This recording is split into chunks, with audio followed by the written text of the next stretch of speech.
రావడం రచ్చ అయింది. నాసిరకం భవనాలను ప్రభుత్వం నిర్మించిందంటూ వైసీపీ ఆరోపణలు గుప్పించింది. అంతలోనే ప్రభుత్వం అలాంటిదేమీ లేదని తేల్చేసింది. కొంతమంది కావాలని పైపులు కోయడంతోనే ఈ ఘటన జరిగినట్లు నిర్ధారణకు వచ్చేసింది.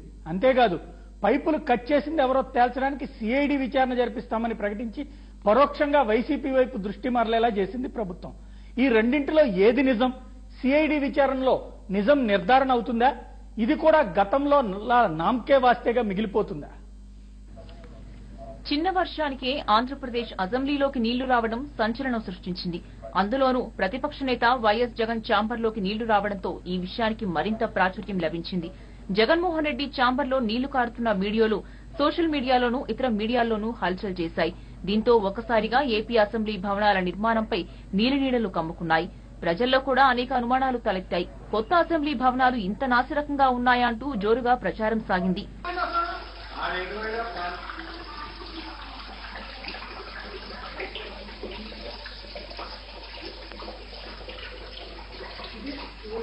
బుధవారం ఉదయాన్నే వైసీపీ నేతలు హుటాహుటిన అసెంబ్లీ ప్రాంతానికి చేరుకుని హంగామా సృష్టించారు. దీనికి తోడు వైసీపీ ఎమ్మెల్యేలను మీడియాను కూడా లోపలకు వెళ్లకుండా పోలీసులు అడ్డుకున్నారు. దీంతో అసెంబ్లీ భవనంలో నిజంగానే వర్షానికి లీకేజీలు ఏర్పడ్డాయనే భావం ఏర్పడింది. వైసీపీ నేతలు ఏకంగా ఆందోళన నిర్వహించి ప్రభుత్వ తీరుపై తీవ్ర విమర్శలు చేశారు. నిన్నటి కురిసినటువంటి వర్షానికి ఎంతో అంతర్జాతీయ రాజధాని నిర్మిస్తానని చెప్పడం జరుగుతుంది. దానిలో భాగంగా ఎంతో మంది ఇక్కడికి వచ్చి చూసి వెళ్తా ఉన్నారు. ఆంధ్రప్రదేశ్ లో రాజధాని అద్భుతంగా కట్టారని. అలాంటి రాజధానిలో కొద్దిపాటి వర్షానికి తడిసిపోయే పై ఫ్లోర్ నుంచి కింద ఫ్లోర్ కి వర్షం పడి తడిసిపోయిందంటే అది ఎంత కట్టడాలు ఏ రకంగా కట్టాడో కూడా మనకి అర్థమవుతా ఉన్నాయి. ప్రపంచ స్థాయి రాజధాని నేను కట్టిస్తున్నాను, నేనే ఈ దేశంలోకెల్లా సీనియర్ రాజకీయ నాయకుడిని, నాకన్నా ఎవరు సీనియర్ లేరు అని చెప్తూ ఇలాంటి ఘోరమైన తప్పిదాలు చేస్తూ ఒకవైపు ప్రజలను మభ్యపెట్టడం తప్పితే ఈ ప్రభుత్వానికి వేరే కార్యక్రమం, నిర్ణయాత్మక కార్యక్రమాలు ఏవీ లేవు. శివరామకృష్ణ కమిటీ స్వయంగా చెప్పింది, ఈ ప్రాంతం రాజధాని నిర్మాణానికి అనుగుణంగా కాదు, నల్ల రేగడి నేల ఉంది. అసెంబ్లీలోకి నీళ్లు వచ్చాయనే వార్తలపై ముఖ్యమంత్రి సీరియస్ అయ్యారు. వెంటనే అధికారులు రంగంలోకి దిగి వాస్తవాలను తెలుసుకునే ప్రయత్నం చేశారు. ఆంధ్రప్రదేశ్ ప్రతిపక్ష నేత వైఎస్ జగన్ ఛాంబర్లోకి నీరు ఎలా వచ్చిందనే అంశంపై ప్రభుత్వం తీవ్రస్థాయిలో దర్యాప్తు ముమ్మరం చేస్తోంది. ప్రభుత్వ ఆదేశాల మేరకు నిర్మాణ సంస్థల ప్రతినిధులు సిఆర్డీఏ అధికారులతో కలిసి సిఐడి ఎస్పీ కోటేశ్వరరావు ఆధ్వర్యంలో 4 డీఎస్పీలు మరో 4 సీఐలు జగన్ ఛాంబర్ను క్షుణ్ణంగా పరిశీలించారు. ఈ పరిశీలన అనంతరం ఇంజనీర్లు కొన్ని విషయాలను వెల్లడించారు. అసెంబ్లీ భవనంలో ఏసీ వైర్లు, కేబుల్స్ వెళ్లేందుకు గోడల్లోంచి పీవీసీ పైపులు ఏర్పాటు చేశారు. విపక్ష నేత జగన్ ఛాంబర్ పైన వర్షపు నీరు దిగే పైపు కత్తిరించి ఉన్నట్లు గుర్తించారు. జగన్ పీఏ రూమ్ పైన పీవీసీ పైప్ ఎవరో కట్ చేసినట్లు అధికారులు గుర్తించారు.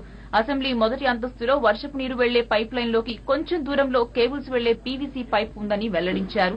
భారీ వర్షానికి భవనంపైకి నీరు చేరడంతో కట్ చేసిన పైపు నుంచి వర్షపు నీరు లీక్ అయిందని అధికారులు వెల్లడించారు. జగన్ ఛాంబర్ పై ఎవరో కావాలని పైప్ లైన్ మూత తీసేశారని అనుమానం వ్యక్తమవుతోంది. అసెంబ్లీ మొదటి అంతస్తులోకి నీరు రాకుండా నేరుగా జగన్ ఛాంబర్లోకి నీరు రావడం ఇప్పుడు అందరిలోనూ అనుమానాలు రేకెత్తిస్తోంది.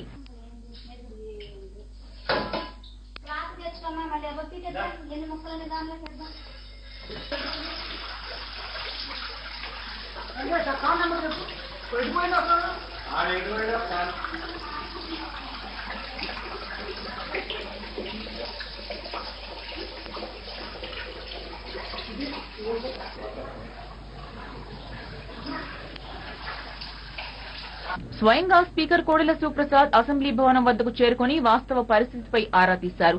నీరు ఎలా వచ్చిందో దానికి ఎవరు బాధ్యులో తేల్చేందుకు సిఐడి విచారణకు ఆదేశించినట్టు ఏపీ సభాపతి కోడెల శివప్రసాద్ తెలిపారు. పైపు పగిలినా అసెంబ్లీ స్లాబ్ ఎక్కడా లీక్ కాలేదని నిర్ధారించారు అధికారులు.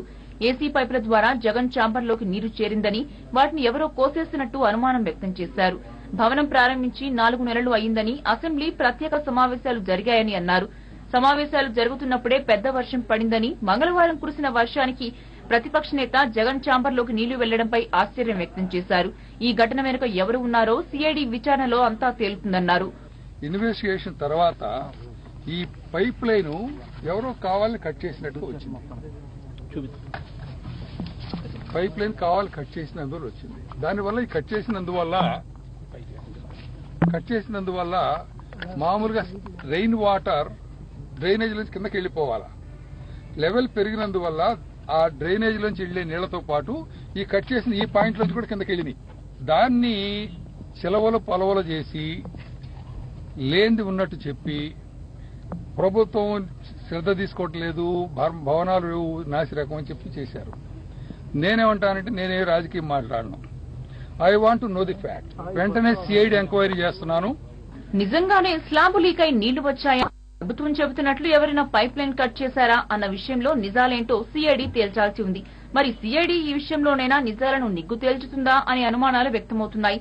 ఈ విధంగా పైపుని, ఏసీ కేబుల్ పోయే పైపుని ఈ విధంగా కట్ చేసేది క్లియర్ గా కట్ చేసింది.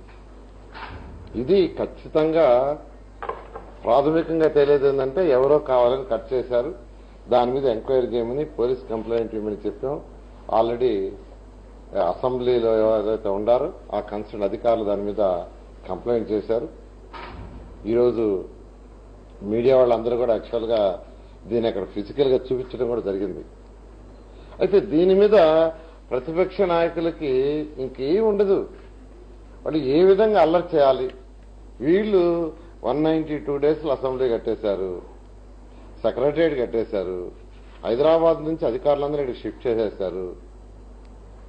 అసెంబ్లీ ఇక్కడ జరుగుతుంది, ప్రజలకు కన్వీనియంట్ గా ఉంది. దీన్ని ఏ విధంగా చెడగొట్టాలా? గతంలో రాజధాని భూముల్లో పంట తగులుబెట్టిన సమయంలో కూడా ప్రభుత్వం ప్రతిపక్షంపైనే ఆరోపణలు చేసి నిజానిజాలు తేల్చేందుకు సిఐడి విచారణకు ఆదేశించింది. ఇప్పటికీ ఈ విషయంలో నిజాలేంటో బయటకు రాలేదు. మరి ఇప్పుడైనా నిజాలు నిగ్గు తేలుస్తుందా, లేదంటే కేవలం ప్రతిపక్షంపై బురద చల్లేందుకే అధికార పార్టీ సిఐడి పేరును ఉపయోగిస్తుందో చూడాలి. అకస్మాత్తుగా అమరావతి చర్చకొచ్చింది.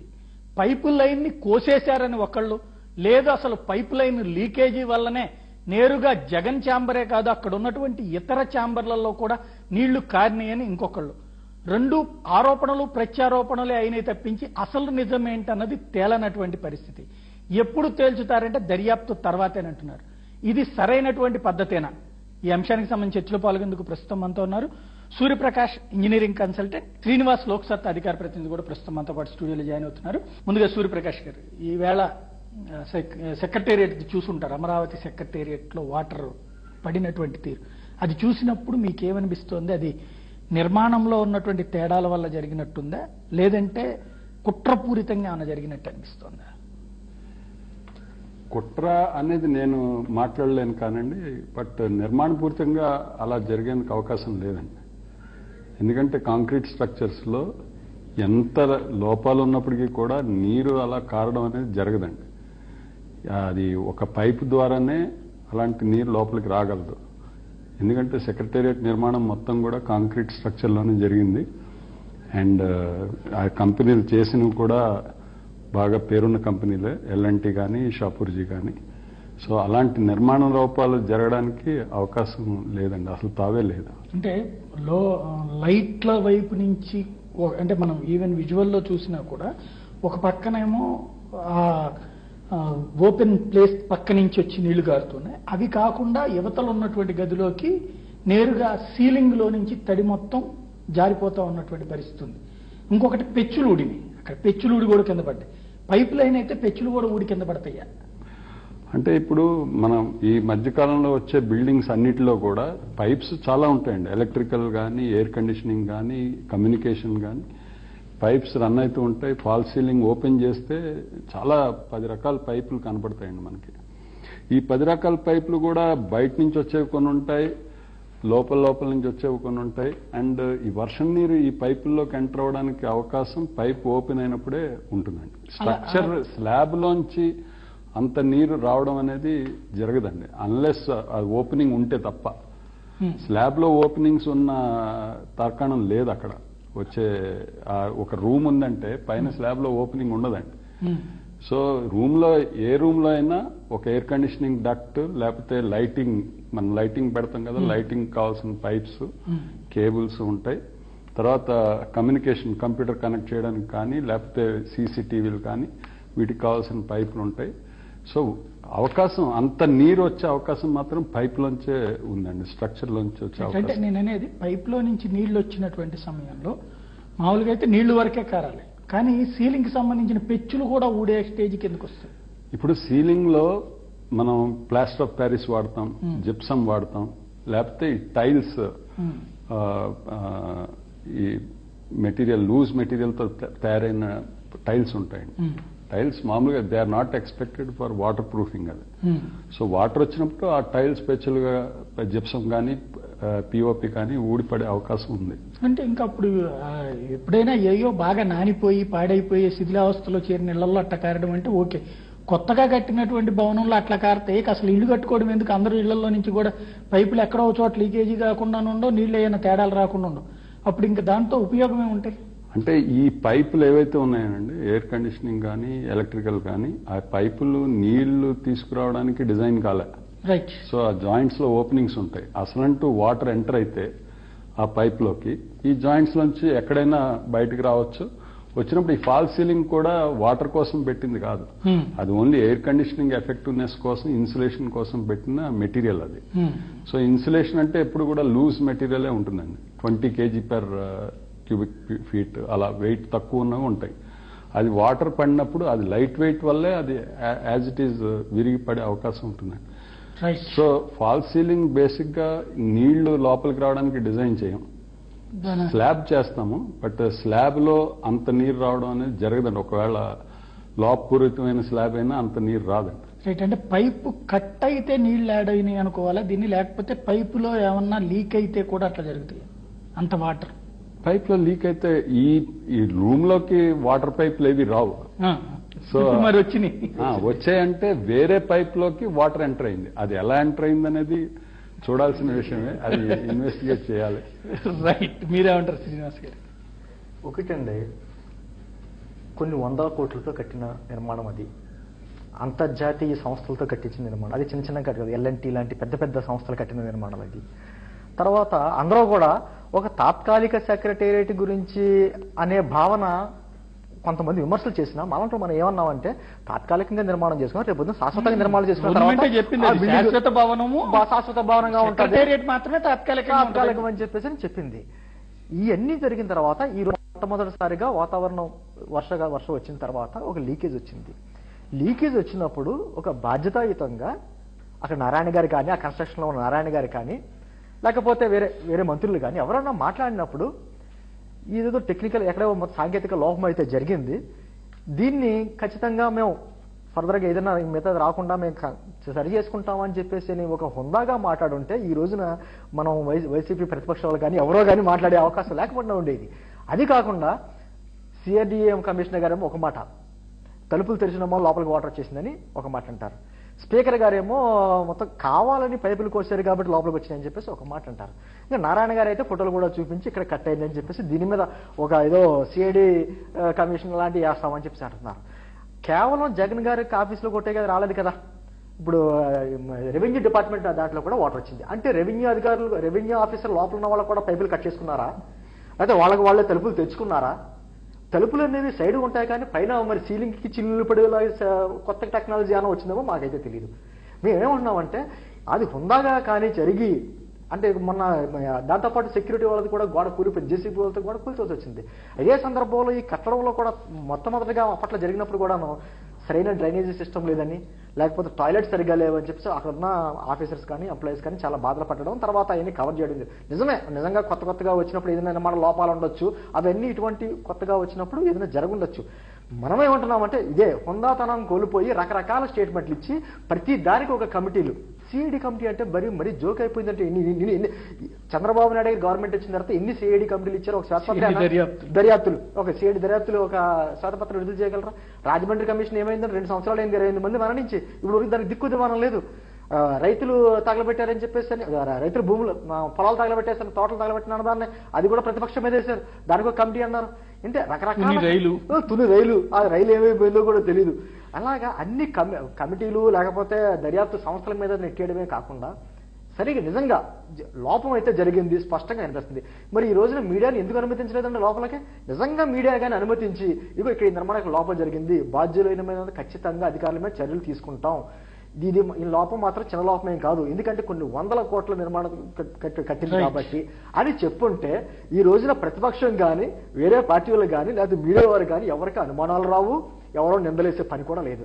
అంటే అంటే ఎలా వచ్చిందంటే ఇప్పుడు అధికార పక్షం కానీ ప్రతిపక్షం కానీ జరిగిన ఘటన మీద వీళ్ళేదో ఒక దర్యాప్తు బృందం కింద వీళ్ళు వెళ్ళి దాన్ని హడావుడి చేయడం, ఒక అధికార పక్షం ప్రతిపక్షం అనే హుందాతనం పోయి ఏదో గ్రామాల్లో చూసారో ముఠా తాగాదాలు ఉంటాయి ఆ స్థితికి తీసుకొచ్చి రాష్ట్రంలో ఉన్న ప్రతి సమస్యని పక్కన పెట్టి ఇదే పెద్ద సమస్య చేయడం అనేది ఇది నిజంగా పెద్ద సమస్య కారణం.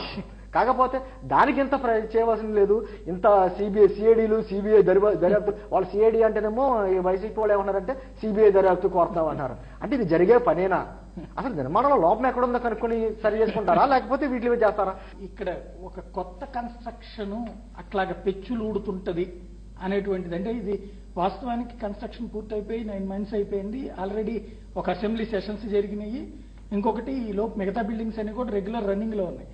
ఇప్పుడు ర్యాలీ అంటే అది స్టార్టింగ్ లో అంటే పోనీ ఏదో గబక్కన అతుకులు ఉంటాయి పడిపోయి 9 నెలల తర్వాత కూడా అట్లా రాలుతుంటాయి. వాస్తవం ఏంటంటే పర్టికులర్ గా అసెంబ్లీ కౌన్సిల్ బిల్డింగ్ 9 నెలలు కాలేదండి, 4 నెలలు అయింది. 4 నెలల క్రితం సమావేశాలు. అండ్ మనకి తెలుసు ఈ కన్స్ట్రక్షన్ చాలా ఫాస్ట్ ట్రాక్ కన్స్ట్రక్షన్ జరిగింది. ఫిబ్రవరిలో వర్క్ మొదలు పెట్టారు, సెప్టెంబర్లో బిల్డింగ్స్ ఆక్యుపై అయ్యాయి, 7 months లో కంప్లీట్ అయింది. అండ్ ఎనీ కన్స్ట్రక్షన్ కాంట్రాక్ట్ లో ఒక ఏడాది పాటు డిఫెక్ట్ లయబిలిటీ పీరియడ్ అనేది కాంట్రాక్టర్కి ఉంటుందండి. అంటే ఇలాంటి చిన్న చిన్న లోపాలు జరుగుతాయి కన్స్ట్రక్షన్ లో, ఈ బిల్డింగ్ అని కాదు ఏ బిల్డింగ్ లో అయినా. అంటే లోపం అంటే కన్స్ట్రక్షన్ లోపం కాదు, కోఆర్డినేషన్ లోపం. అంటే ఒక పైప్ ఎక్స్పోజ్ అవడము. ఈ బిల్డింగ్ ముఖ్యంగా ఈ బిల్డింగ్ ఏంటంటే 2 floorలకి డిజైన్ చేసిన బిల్డింగ్ కాదు, 8 floorలకి డిజైన్ చేసిన బిల్డింగ్. ఇంకా 6 floorలు కట్టేది ఉంది. 6 floorల కోసం వదిలిన పైపులు కూడా ఉండొచ్చు ఈ పైకి.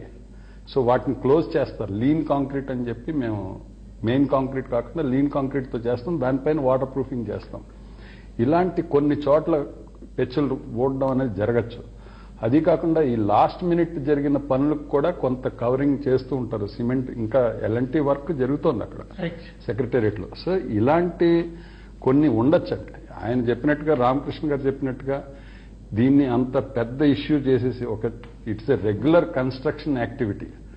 అండ్ అది ఇంజనీర్స్, ఎల్ఎన్టీ ఇంజనీర్స్ ఉన్నారు, సిఆర్డిఏ ఇంజనీర్స్ ఉన్నారు, అక్కడ సూపర్విజన్ ఇంజనీర్స్ ఉన్నారు. వీళ్ళంతా కూర్చొని చర్చ చేసి ఒక రిపోర్ట్ ఇవ్వాల్సిన విషయం ఇది ఫస్ట్. అసలు కాదు ఎనీ రిపోర్ట్ ఇచ్చిన తర్వాత మాట్లాడేసుకున్నారు అనవసరంగా. అంటే నేను రాజకీయాల్లోకి వెళ్ళను, బట్ ఇంజనీరింగ్ వైజ్ నేను చెప్పగలిగేది ఏంటంటే కాంట్రాక్టర్కి రెస్పాన్సిబిలిటీ ఉంటుంది. ఒక ఏడాది మీరు ఎనీ కాంట్రాక్ట్ చూస్తే కూడా 12 నెలల వరకు కాంట్రాక్ట్ సమస్య ఉంటుందండి. మనం మామూలుగా మీరు చెప్పినటువంటి విధంగా ఇండియాలో ఆంధ్రాలో ఇట్లా కన్స్ట్రక్షన్ జరుగుతుంటాయి, ఇందులో ఈ పైప్స్ ఉంటాయి, ఇవన్నీ సహజంగా అందరికీ తెలిసిన మనం. బట్ ఇక్కడ వాడిన పదం world class secretariat building, world class engineering విధానము, టెక్నాలజీ, ప్రపంచ స్థాయి టెక్నాలజీతో తీసుకొచ్చాం అనేటువంటి ఒక పెద్ద పెద్ద పదాలు చెప్పేటప్పటికి అంటే ఇక అసలు అక్కడ ఏం సమస్య ఉండదు అని జనం అనుకుంటారు. ఎందుకంటే 900 కోట్ల రూపాయలు, ముందు 350 కోట్లు అనుకున్న 900 కోట్ల రూపాయలు బడ్జెట్ అయింది. అది ప్రపంచ స్థాయిలోనే ఎవరు తేనంతటి టెక్నాలజీ తెచ్చి త్వరగా చేశాము, అసలు ఎలాంటి సమస్య లేనటువంటి ఒక అద్భుతమైనటువంటి విధానం తెచ్చామని చెప్పారు. దానివల్ల వరల్డ్ క్లాస్ అంటే అసలు చిన్న లోపం కూడా ఉండనటువంటి అద్భుతం ఉంటుందో సింగపూరో మలేషియానో అని జనం అనుకుంటున్నారు. ఇప్పుడు ఈ పడేటప్పటికి మళ్ళీ ఆంధ్రాలో కన్స్ట్రక్షన్ టైప్లోనే జరిగితే అంత డబ్బులు ఎందుకనే ఫీలింగ్ వస్తుంది కదా. మేము ఇంటర్నేషనల్ గా కూడా ప్రాజెక్ట్స్ చూసామండి యాజ్ ఇంజనీరింగ్ కన్సల్టెంట్. ఇంటర్నేషనల్ గా కూడా ఇలాంటి కోఆర్డినేషన్ మిస్హాప్స్ జరగకపోవడం అనేది ఉండదండి. అందుకే ఫిడిక్ లో కూడా డాక్యుమెంట్, ఇంటర్నేషనల్ కాంట్రాక్ట్ డాక్యుమెంట్ లో కూడా ఈ డిఫెక్ట్ లయబిలిటీ పీరియడ్ అనేది ఉంటుంది. Because that is unforeseen.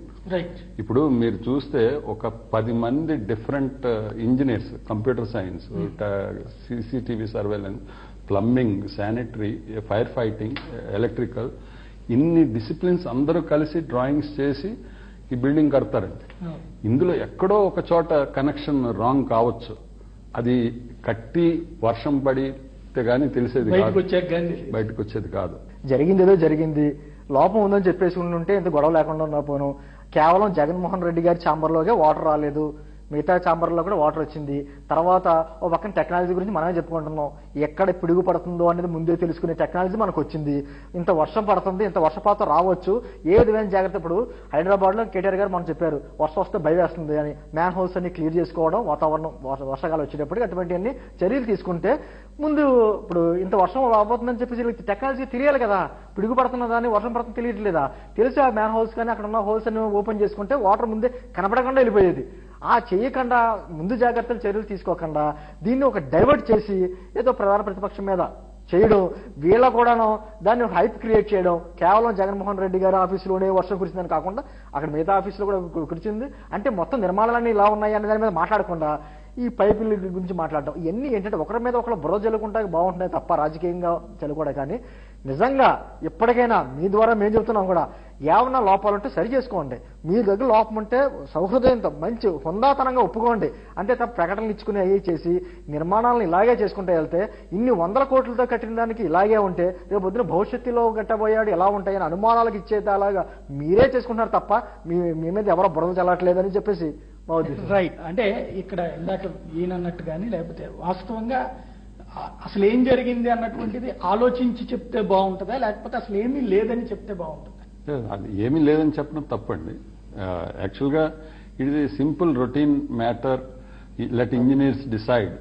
And media కూడా అంత ఉత్సాహం చూపించాల్సిన విషయం కాదండి ఇది. సో దే కుడ్ హ్యావ్ ఆ ఇంజనీర్స్ రిపోర్ట్ తీసుకుని అప్పుడు అందరం మాట్లాడుకుంటే బాగుండేది.